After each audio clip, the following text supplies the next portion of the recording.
Good day guys and welcome po ulit dito sa ating YouTube channel. So for today's vlog mga kabonsai, bagong materialis na naman. Actually hindi to bago, medyo matagal-tagal ko na tong na-vlog. And ngayon ko na naman ulit na ibalik sa aking channel. No? So makikita nyo yan. No? So sa kanyang forma pa lang sa ilalim, makikita nyo na or mapapansin nyo na isa siyang literati. No? Yan, no? So kagandahan ng literati na to is napakalikot ng kanyang galaw. No?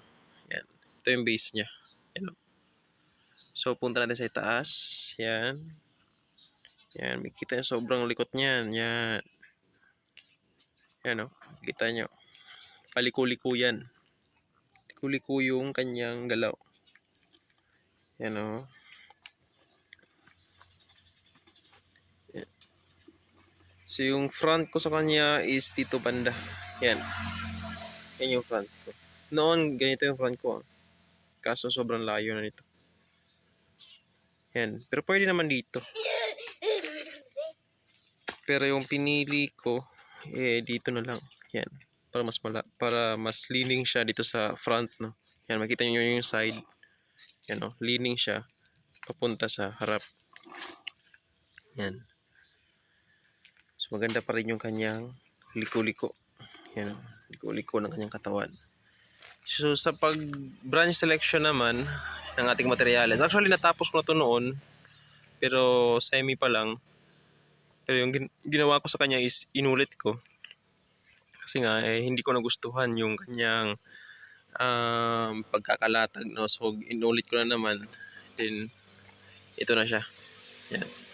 So yung gagamitin natin na sanga is konti lang, no? Kasi sa literati hindi naman masyado dapat maraming sanga yung gagamitin.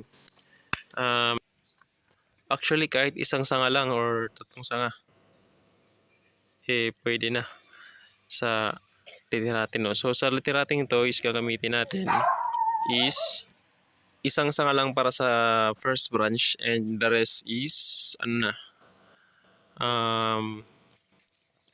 the rest is apex na, no? So ito yung apex, itong tatlong to, ito yung bubuo, ito isa, dalawa, tsaka tatlo. Yan, yung tatlong yan yung bubuo ng apex natin. And ito yung sinasabi kong isang sanga lang. So pipihitin ko lang to papunta sa baba. So meron tayong drop branch, parang cascading, no? Cascading yung kanyang estilo sa pagpapadrop branch natin. Para siyang merong isang sanga dito, parang isang apex and isang branch papunta pababa. Para siyang isang bonsai na cascading kung hindi siya nakaliterati, no? Kung wala tong katawan na to, kung wala yung katawan na to, para siyang nakakascading papunta to sa baba. So dahan-dahan lang yung pagpihit kasi nga medyo matigas. Matigas na to, yung parte na to. Matigas kung healthy lang sana, kasi hindi masyadong healthy yung sanga niya. Pero kung healthy lang sana to, kahit ganito kataba, kaya nating pihitin. Pero makikita natin na medyo dry na siya. So medyo mahirapan tayong pihitin. So bakit meron pa rin tong isang to? Itong isang to, kung ito naman lang yung gagamitin natin. So itong isang to is an emergency branch kasi ito, sabi ko nga, matigas na to. So pag nagwa-wiring tayo or nagbo-branch selection tayo, wag natin sagarin sa pag-ubos yung mga sanga. Magtira tayo ng pang emergency branch. Kasi pag nabali ito, meron tayong isa na pwede natin gamitin, ito. So pag na-wire natin to, nabuhay naman siya, doon pa natin siya tatanggalin itong emergency branch na to. Kasi nga, sinasabi ng ibang bonsai artist, mas madaling magputol kaysa magpatubo. Kasi yung magpatubo, inaabot tayo minsan ng 3 to 6 months ng pagpapatubo. Yung pagputol, madali lang. Pwede natin itong putulin agad. Pero yung pagpapatubo, kasi pag kung naisip natin na kailangan pa pala natin gamitin yon, medyo matagal yung proseso ng pagpapatubo kaysa sa pagpuputol. So dito naman, nagbabalak din ako maglagay dito. Actually, hindi isang sanga lang, kundi tatlong sanga yung gagamitin natin sa lower branch. Ito is mga filler na to, no? Yan.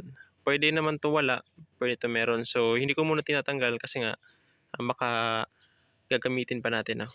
Yan. Pero ito, isang to is gagamitin ko talaga to. Bali gagawa tayo ng isang bonsai dito. Yan, parang cascading, and isa din dito kasi may elbow dito banda. So yung tawag dyan is ribbon. So meron tayong isang bonsai dito, pababa. And meron naman dito, pababa. Parang ribbon na yan. Tinatawag lang ribbon, no? Yan. Pero hindi siya kasali sa overall na design. Actually, hindi pala. Kasama pala siya sa overall na design. Pero kung magbabasehan yung pagbibilang natin ng sanga, katulad ng mga informal upright, which is yung first branch, back branch, second branch, and the apex. Yung iba naglalagay dito sa bandang ilalim. So tawag doon is ribbon. Kasali siya sa overall design pero hindi siya kasali sa pagbibilang ng sanga, ng mga basic na sanga, no. Yung ginagawa nila dyan is parang ribbon lang. Nilalagyan lang nila ng sanga. So ito, lalagyan natin ng isa dito. Yan. Dito. Actually, parang hindi na siya ribbon. I don't know kung ribbon pa ba siya o first branch na, kasi nga dito naman talaga yung focus ng ating bonsai, yung forma ng ating bonsai, at hindi naman dito. So parang gusto ko lang maglagay kasi may tumubo naman, so lalagyan na lang natin kasi sayang din. Yan. So na branch selection na yan, and yung next na gagawin is wiring.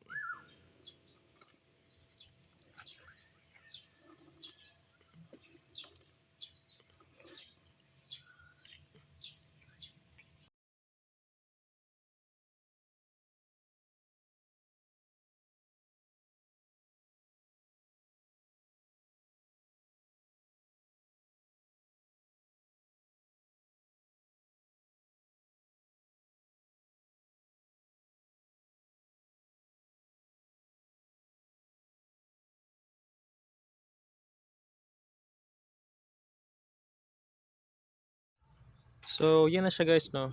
Tapos na nating i-wiring lahat ng mga sanga niya.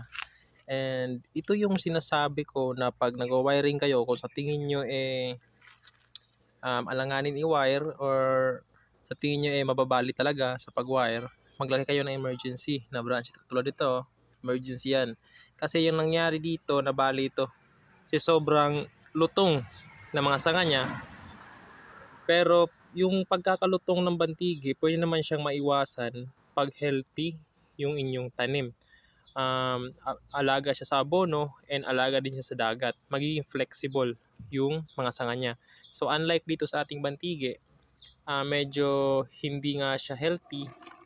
Kaya yung nangyari is lumagitik or nabali yung kanyang ibang sanga na wire. Actually, maraming sanga na bali, no, kasi nga sobrang unhealthy ng puno. Itong isang to, yan, nabali din yan. Dito sa may bandang itaas, nabali kasi sa sobrang laki na niya. Gusto ko sanang pihitin ng mabuti para ipasok pa sana, iatras pa, pero bumigay siya. Pero hindi naman siya totally na bumigay kasi may konti pang naiwan, no. Dito rin, may nabali din dito. Yan, sobrang nipis. Actually, hindi man nipis, sobrang lutong ng kanyang sanga. So dito naman is tinanggal natin kasi nga hindi natin yan gagamitin, kasi nga ito yung gagamitin ko, yung bandang sa itaas. So i-drop branch lang natin yan. Yan. So yung kabuuan ng puno natin, yan. So medyo nabibigyan na ng forma yung ating puno, no. So dito sa ating first branch, meron tayong ginawang mga secondary branches. This one, ito, tsaka ito. So sa paggawa ng literati, sa paggawa ng informal upright, usually ginagawa natin sa bawat branch is 1, 2, 3. Like this one, 1, 2, 3. Pero meron pa tayong mga additional. Kasi pag cascading or literati, actually mas sumusobra pa sila sa sa standard na ginagawa natin. Kasi yung literati walang rules yan eh. Kaya yung ginagawa, yun nga sinabi ko kanina na para siyang cascading. So pag cascading, hindi lang siya hihinto sa pag 1, 2, 3. Actually dapat sumobra pa yan sa 1, 2, 3. Like 1, 2, 3, 4, 5. So nasa 5 yan. 5 yung kanyang mga branches na ginawa, no? Yan. So dito sa bandang itaas is pinorma ko lang kasi diretso na tayo gagawa ng apex.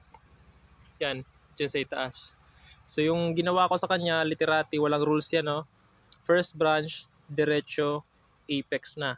So dito naman is hinihintay ko pa to kasi gagawa din ako ng isa dito. Maliit lang. Yan. So yan yung literati natin. And additional din, pag nag-wire kayo ng literati, katulad dito, sobrang magalaw yung katawan, dapat yung mga sanga niya is hindi dapat matuwid. Dapat magalaw din, katulad ng kanyang trunk. So dapat nyong i-base yung galaw ng katawan sa kanyang mga sanga para bumagay yung design na gagawin natin. So yan guys. So pagkatapos nito, aabunuhan ko siya ng 14-14 para kahit pa paano lumakas yung kanyang tubo, no? And hindi na siya maging malutong. Kasi yan yung isa pang karakter ng isang bantigi. Pag hindi siya healthy, is malulutong yung kanyang mga sanga. So itong isang to, kung mapapansin nyo, hindi ko siya tinanggal because ginagawa ko siyang emergency, no? Kasi pag bumigay to, kasi nga may nabali dito, pag bumigay yung isang to, meron tayong makukuha. Yan. So, dyan na po nagtatapos yung video natin ngayong araw. And next video, uunti-unti natin na tapusin yung ibang bonsai, no? Kasi medyo nag-wild na. So, maraming salamat sa panonood and God bless.